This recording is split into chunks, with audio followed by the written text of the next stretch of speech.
Hey, welcome to Roleplay Cafe. It's Dell here. This is a Chronicles of Joth recap, session 68, believe it or not, which I will hold on the name as it was recorded, I believe, in 6 different segments, which have its own individual name. So the APs are up, if not immediately, eventually, in their fullness. You can binge watch those at your leisure. If you wish to do so before listening to this recap, which is full of spoilers, or probably not so much spoilers as I always recount from my character's point of view.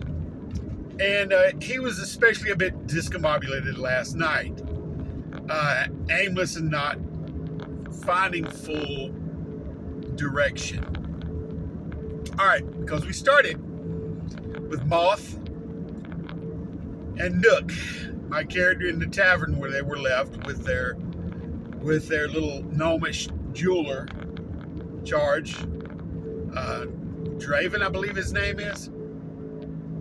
You know, that's what Nook exclaimed the last time. We found the jeweler, right?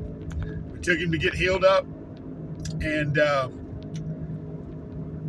Nook's been rubbing elbows with him a little bit, and Moth wants to know, where should we go next?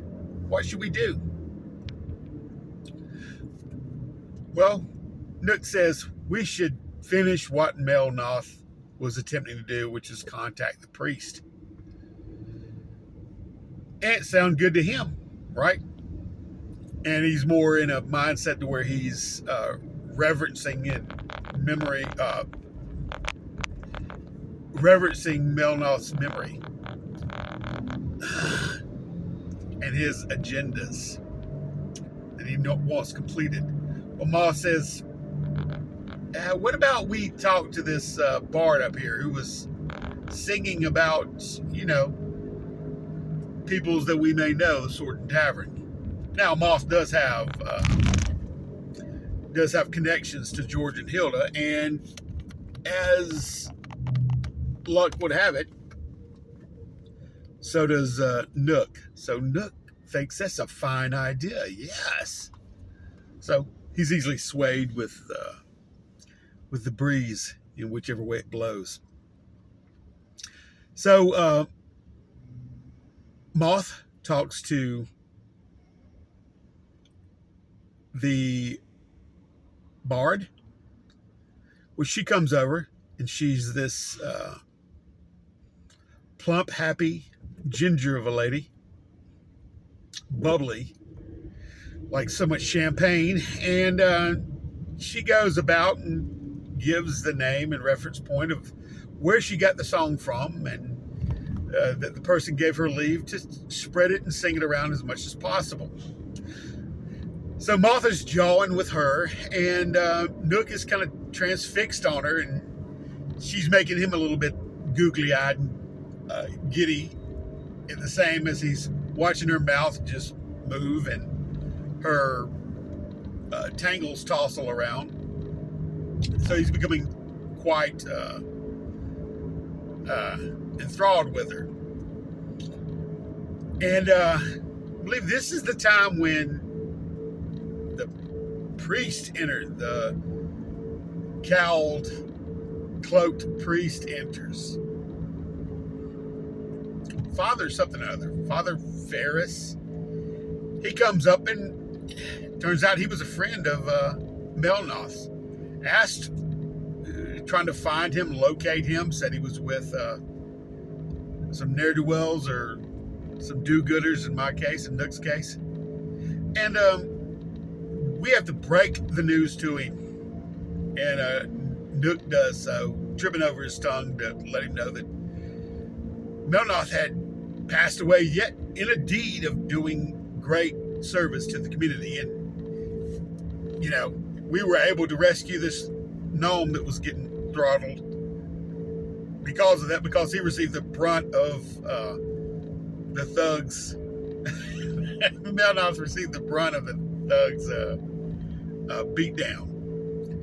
And we were here to heal the gnome up, as well as Moth, who had taken some beating too. And of course, Nook wasn't touched because of his skill, facing down these ruffians that didn't have a chance. But he appreciated the backup and Melnoth's sacrifice. It was worthy.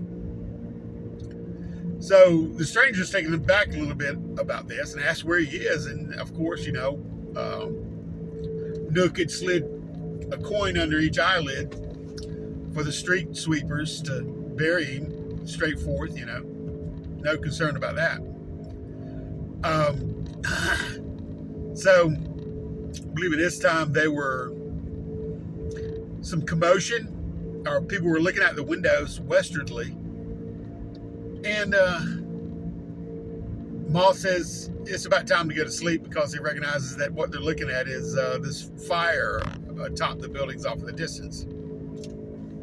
A fire I'm sure he had nothing to do with, setting certain areas ablaze. And Nook is good. He's not even recognizing what's going on. He's still jawing with the gnome, and the father takes it upon himself to rally the bucket brigade, as it were, and say, we need to go to the aid of our fellow man, even though it's getting the light is waning. It's getting more so in the evening. So when he hears this call for help, Nook stands up and, yes, I'll go. And then slow heads turn around and look at the father like he's crazy. And then the father's like, of course, no, just stay there in your leisure and get a good night's rest and blah, blah, blah, blah, blah, blah, blah. Well, Nook takes him at his word and says, oh, I guess, Father, you know best. So he sets back down and upturns his tankard again and pours some more ale down his throat as he's guffawing with the gnome. Now, the father's kind of taken aback by this and like, what? So he continues on, and the least we can do is raise some alms for the poor and those affected by the fire. So he goes about and gets 2 silver pieces, I believe. It was a tough crowd. But Moth, of all people, fishes out 5 gold and gives it to him, and said that was what Melnoth wanted. It's probably because he was just transferring it from Melnoth's pocket to to Father Ferris's. But Nook doesn't know that. He just sees it as a generous gift from Moth, with a sideways glance, So we shouldn't go out tonight. We were told that during this talk and discussion, Moth had found out about Draven. He had questioned the gnome that Nook is seated beside, and this gnome says he's Laszlo. Of course, that he's idle and drunk and whatnot, and he's the one who gives the information that Draven was seen. There was a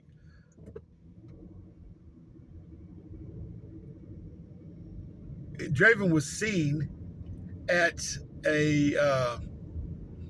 another location across the river south of us, and we take it upon ourselves to want to go there. But Nook rolls, and he does, because he lives close proximity, he does realize where this place is.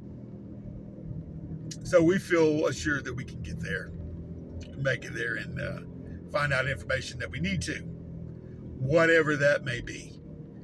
He keeps looking at Laszlo, aka Draven, or Draven, aka Laszlo, and Moth, as they're obviously confused. Moth is obviously confused about who this is. We have found the jeweler that George and Hilda sent us for.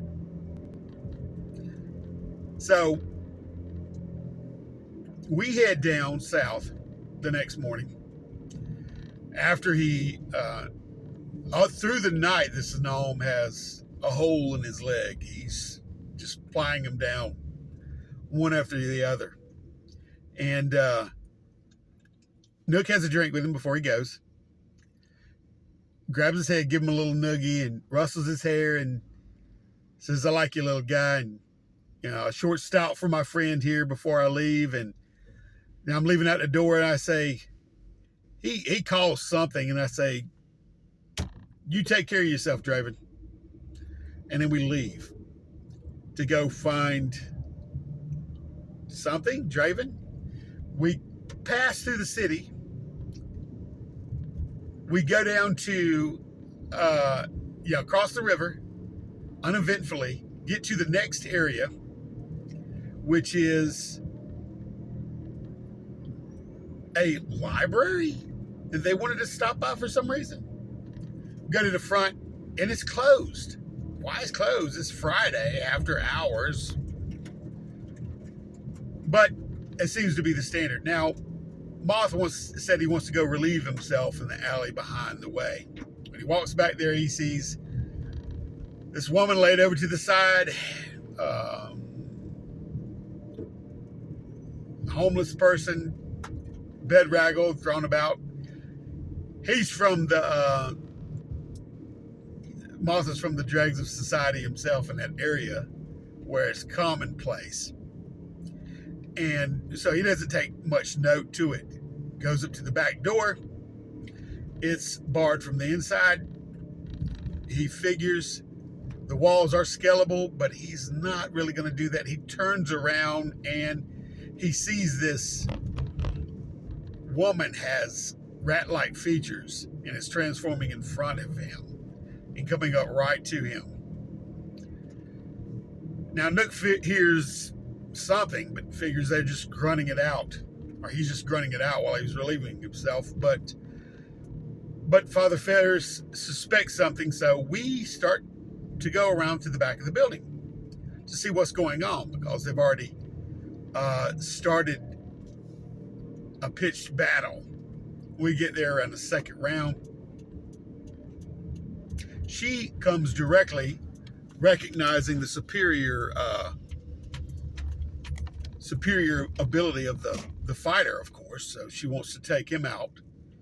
So she runs up to Nook and tries to hit him and misses. And Nook is readying his axe. And that's when the father casts blinding light in her eyes. And she fails. And when she casts blinding light, she screeches and can't see, runs around haphazardly, and then starts running down the alley. We get parting shots at her and take her down. The father goes over there, roots around with her, with his foot to try to find anything of interest.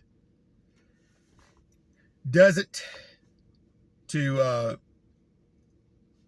Nook's awareness. And then we turn and head out of the alley and toward the location where this Draven was reported by Laszlo, aka Draven, that he was last seen by this well witch. Now, I will say, on the way there, Nook had blanked out. On the way to this library, Nook had blanked out, and they had heard about a portal witch. That's what Laszlo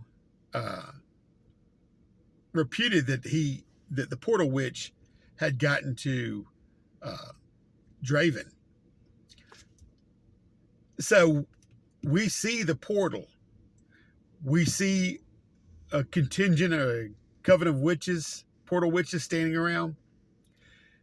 Uh, Moth urges the father to go speak with her. He goes and speaks with her and tries to feign a little bit ignorance, but trying to discern the description that we had gotten from Laszlo, aka Draven, at the tavern about this witch, what she looked like. So the father goes speak with the mother, and mother of the witch is there, and she had more of a innate elaborate headdress, which defined her role. She was very off-putting, very short, hoarse of voice. And when we spoke with her, or when the father spoke with her, Moth and Nook stayed within earshot, but at a distance, nervously shuffling around. Nook was even speaking, whispering to his axe that things would be all right. Didn't know what they were dealing with here. And the father tried to relay to her that he was looking for a certain well witch, but, and she had some jewelry, accoutrement, and the mother looked startled because the only jewelry they're allowed to wear is the emblem of the white door around their neck, holder of the white door. So she said, "Could you show me this this jewelry?" And he said, "No, it's still on her person, but we've seen it. We can, perhaps draw you a facsimile." So we went and gathered around. Nook tried his best in the sand to draw something akin to a ring, but totally mussed it up. Moth pulled out a parchment and that was given to him by the father from the mother. And he drew a very good representation of it with finger and all. Father took it back, showed it to the mother, and she beckoned us to come in. And she gives a story about one of the well witches from their order had descended into the Bone Covenant, which were necromancers. And they had feared, she had known almost instantly and had feared that this was Sister Grin. I think originally in her order was Sister Grimes, but her name and status changed, so she's Sister Grin now, and should not be trifled with, should be looked out for. So I believe that the guys were putting two and two together about this well witch that Laszlo, aka Draven, had seen the other Draven, aka Laszlo, being talked to, and was afraid for him. And that's when we headed off toward the library. That's when the occurrence with the rat-like woman happened. After that, after we downed her, we took off to the original place where Laszlo, aka Draven, was seen. And when we entered, there was a short little woman standing on a runner board behind the bar, servicing everyone. We hear dice dropping. We hear games being played, velvet curtains, clinking of glasses. And we talked to her. And Moth asked her if she has seen Draven, and she looks startled a little bit, and she goes, "Well, have you not heard?" "Heard what?" "We heard he was last here and wanted to catch up with him." And then she goes, "But poor Draven was just dragged out of the canal this morning, dead. And that's where we dropped the curtain. Great game, a lot of great instances for role playing and character development, and especially, I think, good in a session where Father Ferris is introduced and has to get to know his comrades, and everyone has to come to an understanding of each other's capabilities and incapabilities in some respects. So I thought it was a really good role playing session. Really enjoyed it, and looking forward to the next one. All right, guys, take care.